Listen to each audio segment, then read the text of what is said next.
All right, so the truth about carbohydrates. So I was just at church. This is Brian, high carb generator, by the way. I was just at church and just left. Now I'm out. Hopefully that made you dizzy.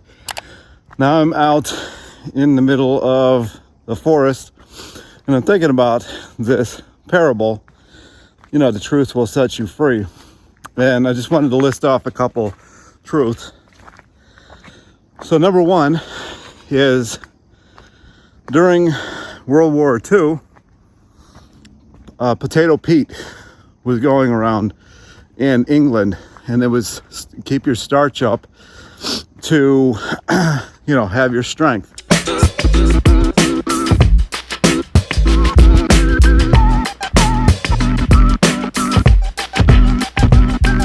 During World War I, actually, is when Himity came around in Denmark or Netherlands. I don't know why. Always get those two confused.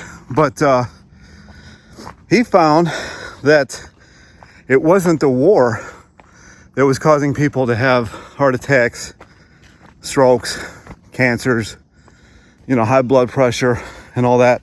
It was animal protein. And they basically did one of the biggest potato diets ever. It's like 5 million people involved, and they all healed themselves. So they had like no heart disease, they had like no cancer left, they had none of these, Western modern diseases that come about from high protein. If you look at the China study, they could literally turn on and off cancer in rats just by how much protein they had in their diet.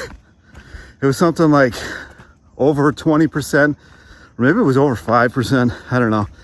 They basically could give them cancer, and below that number, the cancer would go away, like every time.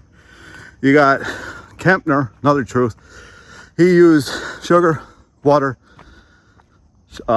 fruit juice, and he cured people of diabetes.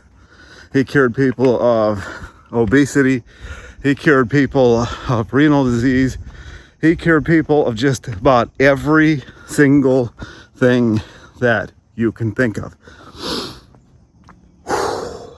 Man, this walk. And like 97%, 98% result. The only time he didn't have results is when people didn't follow what he told them to do. Now that is pretty boring, his diet, but it worked.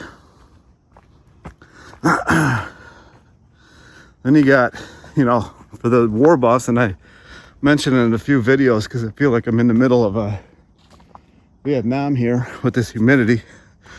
But we lost Vietnam to rice eaters.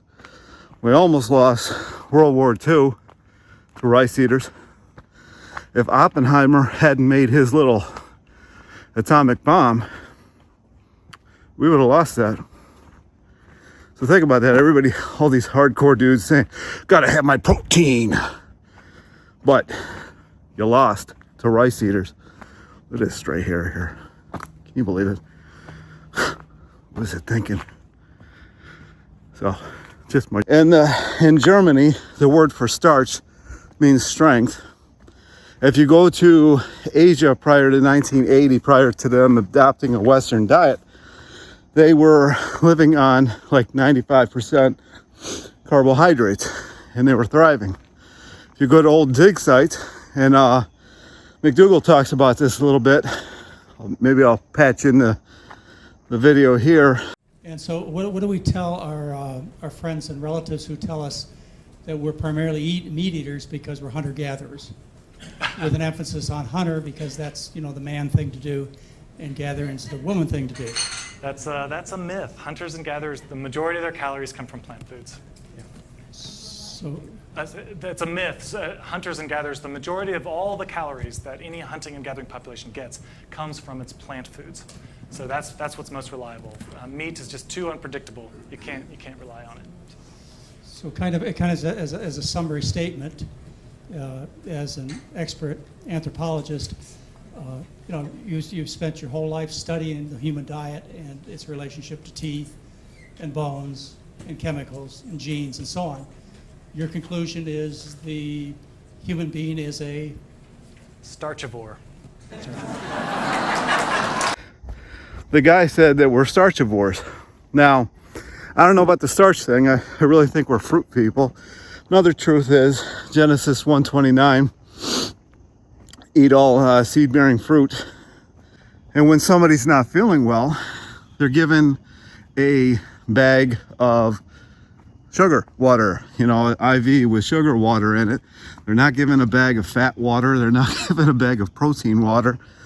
There is no such thing as, in most circumstances, there is no such thing as somebody being too low in fat or too low in protein.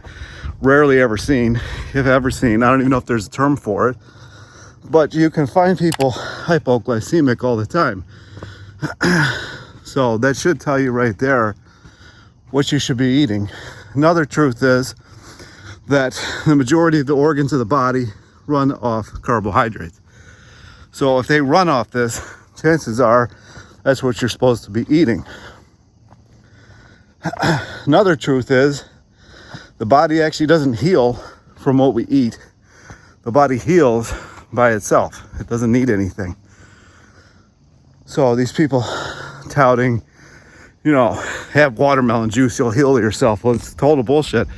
If you look at animals who are sick, they'll fast. Did they heal? Most of the time. Did they heal from what they ate when they fasted? No. They healed from fasting. Now, I'm not, telling people to fast, but I'm also saying you can't heal from what you eat. But if you eat the correct foods, your body doesn't waste so much time, doesn't store so much toxins from all the food that you eat. If it goes from wasting 80% of its energy on digesting your food down to 40%, that's going to be a whole lot extra that your body can use for you to actually heal, restore your hormones, restore your body to natural state, natural homeostasis. That's the truth right there. The truth is this protein myth, people thinking that they need protein. I hear people saying, well, I had some protein and I got some energy from it. Like, it's not possible. You might get a little bit of a surge from it because it's a toxin and your body, needs to get rid of it. But it's so ridiculous. Or people talking about they healed from eating protein. I had a piece of fruit and I had all these like phlegm and everything like that. And then I had some meat and it all went away. Well, the reality is your body was finally getting rid of all the toxins in your body. And then you had some meat and it couldn't do that anymore. And so you healed yourself, by going carnivore. But the reality is you just made yourself worse. But people want to tout meat. People want to tout the Bible told them to eat meat. The reality is that's just not true. After the Great Flood, humans were told to eat meat. Well, they had to while their food was growing. And then once their food grew again, to eat that.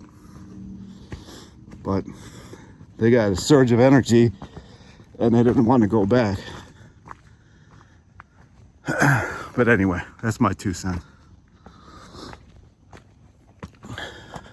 Hey. How you doing, buddy? Good idea. Good. Anyway. The truth is, there's really only one source of energy that we need. And of course, we need a little bit of protein and fats here and there. Wouldn't you rather eat your source of food that you need and not try to get it from something you don't? I think one of the last things that I wanted to say was almost all Asian countries, the word for meal or even the word for how are you today means rice. So that should tell you a lot, especially seeing how they repopulate way more than Westerners do. They have way better health even still to this day. They're much more slender. I mean, you know, just look at that. Or if you look at, you know, back in the day, the Irish, when they were eating nothing but potatoes, and if they could afford it once in a while, they would have like cream or something like that, but not a whole lot. That's when their population doubled. That's when they were thriving. Once the potato blight happened, they left Ireland. So the truth is, carbohydrates are our food. That's the truth. The truth is also, scientists, everybody wants to claim the science nonsense. Scientists only side with who's paying the bill. So whoever's paying the bill is how they're going to side. You can literally find science that proves that cigarettes were healthy. That DDT was healthy. You know? And then you're going to follow the science. Okay. Follow the science. See where that's taking everybody. Anyway, comments, questions down below. Like, subscribe, and I'll talk to you in the next one.